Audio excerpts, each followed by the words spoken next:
in the spring game, in preseason for NFL teams, everything is so vanilla. In basketball, okay, you can be really vanilla and just come out and, I guess just play basically a pickup game, not run any major sets, anything like that.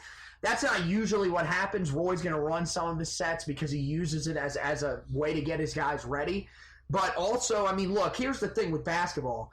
You can't teach shooting. So guys that are going to step up and perform well, especially shooting the basketball or working inside against some of the other big men, you're going to find out who that's going to be. So I think you could take a little bit away from it. So, I'm always intrigued to see who performs well in the scrimmage. I think if there's a year that you can look at the scrimmage and critique it, this is a prime year. Carolina's losing 4 starters from last year's team that won 16 ACC regular season games. Right. They're losing a lot. And you're replacing a lot with guys that are new to the program, whether it's incoming freshmen or the transfers that we've brought in. Practice officially opens today. So they're going to have maybe 1 or 2 practices at the most before they go out there, and they're going to – and look, it's a scrimmage, so we're not worried about chemistry yet. But these guys haven't played together yet. So I think if you were going to look into it at all, this might be a year where you can be like, oh, okay, well, this guy can shoot it, this guy can't. If I had to look at a guy that's like, man, I want to see how much he's grown since freshman or from last year to this year, I'm going to, I would say Leaky Black's the guy because he's, expected to have the biggest jump and be the more complete player that we've expected him to be when he signed as a recruit. So, like I said, it's really not. It's going to be a fun night. You're celebrating the start of the season, which figures to be another fun year, and it's only going to be fun if Carolina wins a lot. And with that, we move on to the ACC schedule that got released last Thursday, and wow, there's no night off in the ACC, and Carolina, They got another tough schedule. We knew the November game was Notre Dame. We knew that because that's who we opened the season with. Right. So we also knew we had a game in December. We found out that opponent. The ACC did us no favors. We go to Charlottesville and take on the defending national champions. Yeah. Carolina hasn't beaten Virginia in 4 games. They haven't won at Virginia in well over 4 or 5 years. And now, look, the Cavaliers are losing a lot from last year's title team, but this is not an easy environment to go play in, and the style differences always plays a factor. Can I talk about that game really quick before we kind of focus on the other ones? So I've heard that a lot from people that, this team's going to take a step back. When we say take a step back, this does not mean that Virginia is going to go back to being a team that is barely making the tournament, rather irrelevant in the ACC. They're still recruiting at an extremely high level. They still have some guys that will return from last year's team that are going to be really good players this year in starting roles. That game is going to be an extremely tough game, especially where it's at on our schedule. So, yes, I couldn't agree more that the ACC did not do us any favors by giving us that game in the middle of December. I also felt like the ACC – now, that game, I believe, figures to be an ACC network game, which is why it's probably put in December. Yes. I don't understand why that's one of your marquee matchups of conference play being – still in the middle of the non-conference season. Remember last year we played Virginia. It was like twice in 8 or 9 games. You figured that's what I expected when I saw we had them twice, was they'd probably be in between the first and second Duke game was where we'd play. Right. Not in December, and then I think we play again in February. So I really felt like the ACC mishap there just on the scheduling. That's a game where I've been like, okay, give us Boston College or someone like that. But, you're trying to promote the new network. TVs plays a lot in the factor of the schedule. I also don't get why the game is or maybe not even specifically that game. I don't get why that is the weekend that they are putting that game in for, because is that when everybody's playing an ACC opponent is in that weekend of December 6th? I couldn't tell you. I know the way Carolina's schedule falls. That weekend was the weekend to make sense. Well, to me, this is why I bring it up, because you got to think what that weekend is. That is conference championship week in college football. And as of right now, it looks like there's a legit chance that Virginia could be playing in the ACC championship for football in Charlotte. So if you do end up eventually scheduling that game, I mean, I would assume they would look at, whether or not Virginia or Carolina, if somehow that does happen, makes it into the ACC championship game. The game would be on Sunday instead of on Saturday. It's a Friday or Saturday flex. So that's even worse. That's honestly just as bad. I don't understand that from a fan perspective. I don't. It doesn't make a lot of sense to me. It doesn't you would at all. Put it the next week. December 14th and 15th, I think, would make a lot more sense. It's just the way that our schedule falls, because we travel a lot in December, and you got to look at what Virginia's schedule looks like. I don't know their schedule at all, right. But I just felt like that game as a whole was missed. So what we're going to do, I'm going to read off some nuggets from the schedule, and then we're going to break down the schedule month by month.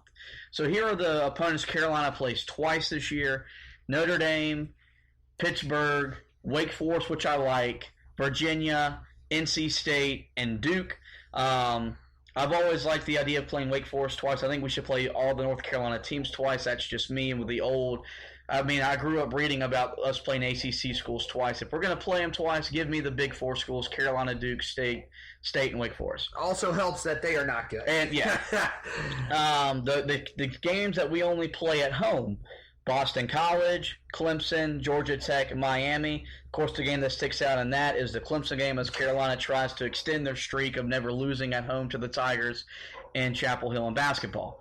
The away games, for as much as we got a break in with just the home games, the away games, we got no favors. Carolina goes to Florida State, Louisville, Syracuse, and Virginia Tech.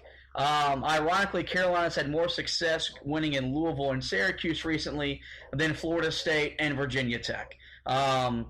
Those are four environments that are always hostile, and Carolina goes on the road there. Right. You look at Louisville, it's probably going to be a top 5 team in the preseason whenever that poll comes out, just with how much they return in the recruiting class. Very hyped, yes. The recruiting hyped, class actually. that Chris Mack has brought in. Syracuse, you got to go play in the Carry-Down, which is always an adjustment. They're always going to be like the same type of team, right? 20-9 in the regular season, somewhere around there. They'll find ways to win games that you're like, how did they win that game? They'll lose games that you're kind of scratching your head about. They're going to be tough, no matter what. And we know the horrors we've had going to Florida State in years past. Last time we went to Blacksburg, we got absolutely blown out. So the away slate is tough.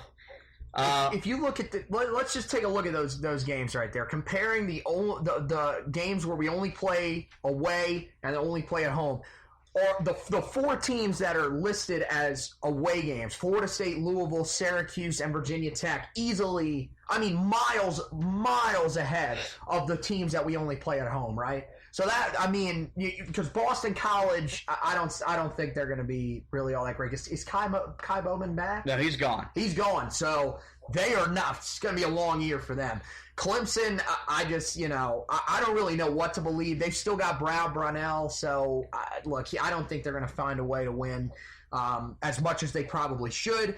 Georgia Tech, look, we've been pretty good supporters of Josh Pastner when it comes to his coaching, maybe not some of the things he's doing off the floor, but, we've always thought, okay, he's a decent coach. He gets a lot of flack for, not so many good reasons, but I don't think they've got anything that's really all that great. And then Miami, this is going to be another tough year, I feel like. I don't think there's really a whole lot there for Jim Larrañaga.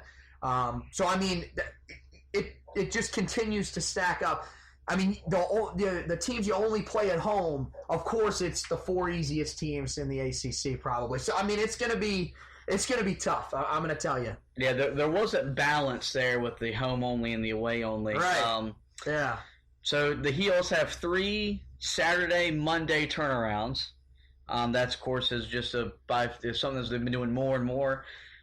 Not going to complain about having 3 of them until the fact that all 3 Monday games are all road games. Carolina is the only school in the conference that has every Monday game of the Saturday-Monday turnaround to be all road games. I figure to hear Roy Williams explain or what's the word I'm looking for here? Approve? No, there will be a rant in a press conference at some point this year about the schedule. Something's gonna happen. I'm just because 2 years ago we had the 3 games in 5 days, and he made it well known that he's like, that's crap. I figure something will become said out of this. And then lastly, the Nuggets, where we start breaking down the schedule month by month.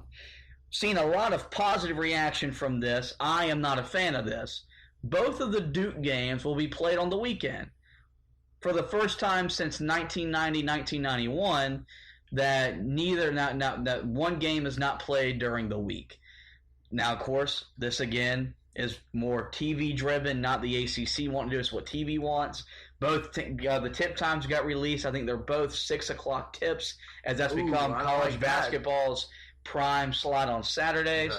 I don't know. I've always loved the Wednesday or Thursday 9 o'clock tip, because everybody in the country is watching the game. It's Duke Carolina, the greatest rivalry in our opinion in sports.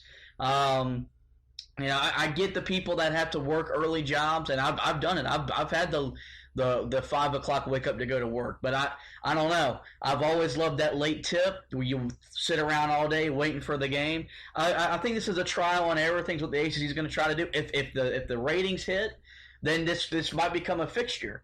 But I don't know. I don't know what you thought about it, because there was a lot of talk on Twitter when the schedule got released that yes, this is how it should be. I'm old school. I love the Wednesday 9 o'clock tip. It's neither here nor there for me, because look, I work a job that I don't have to get up early for. I'm also 23 years old, so I'm not, a lot of our fan base, most of the people that you probably saw really approving of the move are older. As you get older, it is tougher to stay up later into the night. I guess I can get some of the 9 o'clock tips, because you would have the game prior would get delayed, would go to overtime. The tip would get delayed. It doesn't tip off until almost 9:30.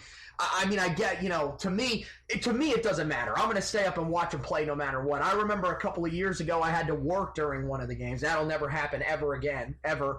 I came home and actually watched the game from start to finish, beginning at like 1 o'clock in the morning. I was up until almost 3 a.m. watching the game. I even watched halftime, because I'm that nerd that thought if I fast forwarded through halftime, might ruin the momentum of the game. I'm pretty sure we still lost that game. I don't remember which one that was. But it's interesting. Because you say you're old school, but this is the first time since 91 that they've done this. So I guess, was this a thing for a long time back in the early days? In the old days, it was, sometimes it'd be both weekends, just depending, because there wasn't TV. Exactly. So TV wasn't factoring. So maybe this is what they're trying to do too, is to throw it back to sort of the old school thing by going on Saturdays, for both games. To me, it doesn't really matter. Here's my thing: if we sweep them this year, I love it. Let's do it. Let's do it the rest of the way. We get swept. This is the worst thing that I've ever seen in my entire life. But it'll be interesting. You're right. It's really all about the TV ratings, because I think by that point in the season, people are really locked in on college basketball. And I feel like, that'll be, I think maybe they're trying to draw in more of the audience, because, during, on a Thursday night, I don't know what else anybody has better to do, but on a Saturday, everybody's usually in front of their television. So, I don't know. I think it's a ratings thing. We'll see how it pays off. I'm the guy that wants them to go back to doing, look, I can live with the Thursday game. Can we please move the Saturday game back to the afternoon slot on CBS? I used to love that. That was phenomenal. Watching them in the middle of the afternoon, around, what was it, usually 3:30 tip. And, that's, I don't know. That would be the one that I'd like to see come back, but they're not going to do that. So, it's not going to matter. We'll be locked in for both Duke games. So we're talking about it like this now, but by that time we'll just be like, when it's time to talk about the game, I don't care. That'll be on Saturday. Yeah. So now let's look at the schedule month by month. We know the November, December opponents. I guess the only thing we'll talk about from those 2 months is that the Virginia game comes at as tough a spot in Carolina's schedule as they'll have all year. You got to figure before they go to Virginia, they'll be in